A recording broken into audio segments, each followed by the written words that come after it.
உச்சநீதிமன்றம் கெயில் திட்டத்திற்கு அனுமதி வழங்கியுள்ளது. இது குறித்து உங்களுடைய கருத்து என்ன சார்? அதாவது இப்ப நம்ம என்ன எதுக்காக தமிழக அரசு இந்த தடையை போட்டது பார்த்தீங்கன்னா, மக்களினுடைய உணர்வுக்கு மதிப்பளித்துதான் இந்த தடை கொண்டு வரப்பட்டது. முதல்ல கேரளாவில இருந்து எடுத்துக்கிட்டு வரும்போது அந்த எரிவாயு குழாயை அவங்க நெடுஞ்சாலை வழியே கொண்டு வராங்க. நம்ம மாநிலத்துக்குள்ள வரும்போது விளை நிலங்களுக்கு இடையில நெஞ்ச ரெண்டா பிளக்குற மாதிரி விளை நிலங்களுக்கு உள்ள கொண்டு வராங்க.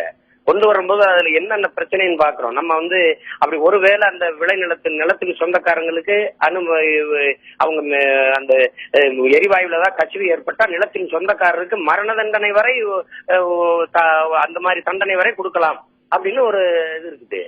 அப்ப இது நீ என் நிலத்துக்குள்ள குழாயை பதிச்சு கொண்டு போறது இல்லாம ஒருவேளை அதுல கசிவு ஏற்பட்டா அதுக்கு நான் பொறுப்பு இருக்கணும், அதுக்கு எனக்கு மரணம் வரை தண்டனை கொடுக்கலாம்னா இது எப்படி இருக்கிறது? அது விளைநிலத்தை பாழாக்குற ஒரு பெரிய கொடுமையான திட்டம்ங்கிறதுனாலதான் நீ கேரளாவில எப்படி தேசிய நெடுஞ்சாலையில பதிச்சு கொண்டு வந்தியோ அப்படி இதையும் நெடுஞ்சாலையில பதிச்சு கொண்டு போங்கிறதா நம்ம மக்கள் போராட்டமா வெடிச்சது. அந்த போராட்டத்துக்கு தொடக்கத்துல தமிழக அரசு மதிப்பளிக்கல. அது பெரிய அளவுக்கு எழுச்சி விட்டு போராட்டம் வந்த பிறகுதான் அது மக்களின் உணர்வுக்கு மதிப்பளிச்சு தமிழ்நாடு அரசு இந்த தடையை கொண்டு வருது. அதை மீறி இன்னைக்கு உச்சநீதிமன்றம் நீ இல்ல கைல்வாயு அந்த எரிவாயு குழாயை புதைக்கிறதுக்கு எந்த தடையும் இல்லைன்னா, மக்களால் தேர்வு செய்யப்பட்ட ஒரு அரசு மக்களின் உணர்வுக்கு மதிப்பளிக்கும் போது மக்களின் நலனை பற்றி கொஞ்சம் கூட கவலை இல்லாம இந்த தீர்ப்பை சொல்லுதா நீதிமன்றம்? ஏற்கனவே நீங்க எல்லாத்துலயுமே நீங்க பாருங்க, இந்த நாட்டை யார் ஆள்றதுன்னு பாருங்க. மக்களால் தேர்வு செய்யப்பட்ட அரசா இல்ல நீதிபதிகளா? வானத்திலிருந்து இறங்கி வந்த மாதிரியே ஒவ்வொரு தீர்ப்பையும் சொன்னா எப்படி? மக்களின் எந்த உணர்வுக்குமே மதிப்பளிக்க மாட்டோம்னா எப்படி இது? அப்ப இந்த நாட்டை யாரு ஆள்றது? இப்ப யாருக்கான நீதி இது? இது என்ன நீதி? ஏற்கனவே ஜல்லிக்கட்டுக்கு இந்த மறுசீராய்வு மனுவை போடுது தமிழ்நாடு அரசு. இந்த ஜல்லிக்கட்டுக்கான தடையை நீக்கி காட்சிப்படுத்துதல் பட்டியலில் இருந்து இந்த விலங்கை நீக்கி எங்களுக்கு அனுமதி தாங்க. இந்த மறுசீராய்வு மனுவை ஒரு வழக்கா கூட ஏற்காம இருந்த நீதிமன்றம் ஒரு அமைப்பு போட்ட வழக்க ஒரே நாள்ல எடுத்து அடுத்த நாள்ல தடையை கொடுக்குது அப்படின்னா, அப்ப தமிழர்களுக்கு எதிரானதுல இந்த நீதி பாயுது, வேக வேகமா பாயுதா? இது நீதியா இல்ல அநீதியா? இது அப்படிதான் நம்ம பார்க்க வேண்டியிருக்கு. 8 கோடி மக்களின் பிரதிநிதித்துவப்பட்ட இந்த மாநில மக்களினுடைய நலனை பாதுகாக்கிற ஒரு அரசு மக்களின் நலனுக்காக இந்த தடையை விதிச்சிருக்குன்னு கூட அந்த மத்திய நீதிமன்றத்துக்கு தெரியாதா? அப்ப எப்படி இதை பாக்குறது? இதை எந்த மாதிரி ஏற்கிறது? அதனாலதான் இது ஒரு நீதியாவே நம்ம பார்க்கல, இது கொடுமையான ஒரு அநீதியா தான் நம்ம பாக்குறோம்.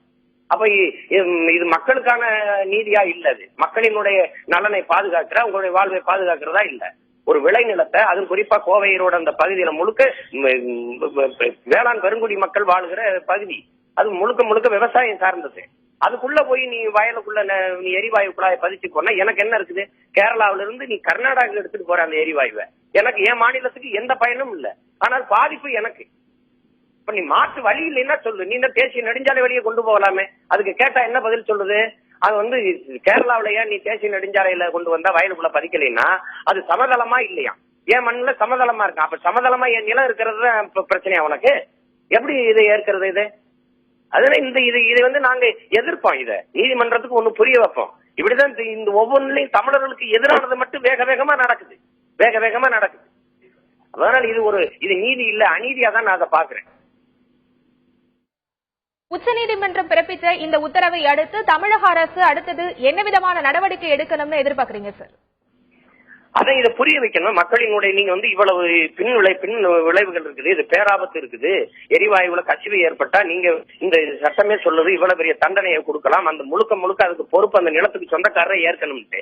நாங்க மேல வேளாண்மை செய்வோம், கீழே எரிவாயு குழாய் போகும். ஆரம்பத்துல இந்த நிலத்தை பறிக்கும் போது என்ன தெரியுமா, எப்படி தெரியுமா அனுமதி கேட்டு வாங்குச்சு? தண்ணீர் கொண்டு போறோம்னு சொல்லிச்சு.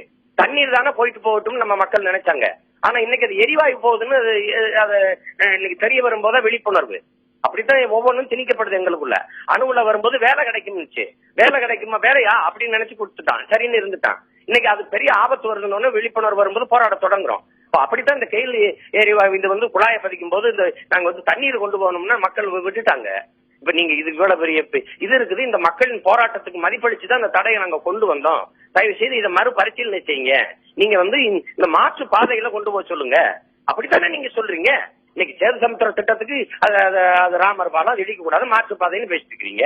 அப்ப பாதையே இல்லைன்னா அது பரவாயில்ல, நீங்க உங்களுக்கு இந்த நிலத்துக்குள்ளதான் கொண்டு போகணுமா? அப்படி என்ன தேவை வருது? எத்தனையோ சாலைகளுக்குள்ள நடு சாலையில நீ பறிச்சு கொண்டு போ, யார் வேணாம்னா ஓரத்துல கொண்டு போ, தேசிய நெடுஞ்சாலை வழியே கொண்டு போவனே யார் வேணாம்னா அதுதான் அதை மேல்முறையீடு செஞ்சு இது இதை வந்து இதுக்கு தடையை வாங்கி மறுபடியும் இது கவனத்துக்கு கொண்டு போகணும் அரசு.